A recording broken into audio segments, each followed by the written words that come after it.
Italian food is a big part of Boston culture, so it's not a surprise that the St. Agrippina Italian Food Festival happening in August is one of the biggest attractions during the summer. This edition marks the 110th year of the festival in the city. The pride and joy of many Italian families and locals in the area have carried out this tradition for many generations. I've been here since 1974 when I was born, so I've been here my whole life. They celebrate the St. Agrippina Festival 3 places in the world: in Greece, in Mineo, Sicily, and here in Boston, Massachusetts. I feel a deep connection to it. I would say that my family and the roots go back very deep. Although history and religion are at the core of the festival, food is definitely the highlight for many visitors. I just love it because it's kind of like we're all like one big family, like all the street vendors, we all, get along. From Italian delicacies like arancini, pasta, cannolis, and gelato, there is a range of sweet and savory for everyone to enjoy. But with all this great food comes great concerns. What do the consumers and vendors do with the leftover food? Leftovers, we actually look for homeless people. That's what we do, because we do a bunch of stands in New York City from, bouncing around from the World Trade in Brooklyn, Bryant Park.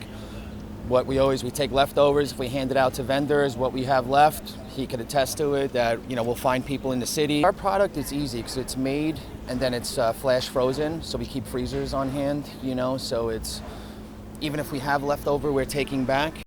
However, not all vendors are as mindful with their remains. But for others, knowing how to portion the food is a useful strategy in making sure there isn't unnecessary waste. You don't want to bring too much, but you don't want to bring too little. So the more you work, the more you start to know how well you do at certain times. Not only are vendors mindful of their portion control, but customers are as well.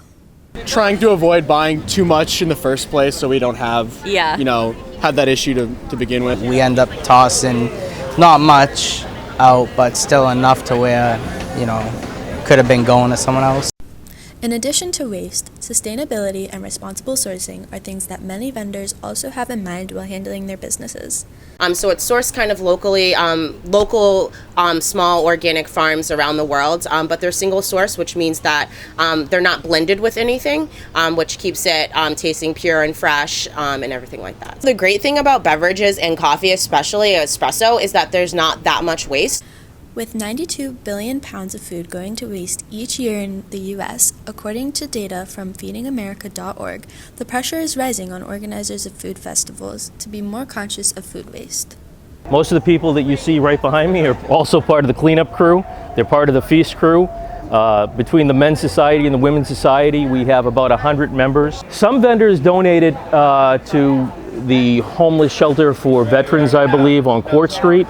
Some is just straight waste that you have to get rid of at the end of the evening. And we, of course, have multiple trash pickups during the festival itself so that, hopefully the heat doesn't get in and the smell comes. And the fire department also gets a good cut at the end of the street.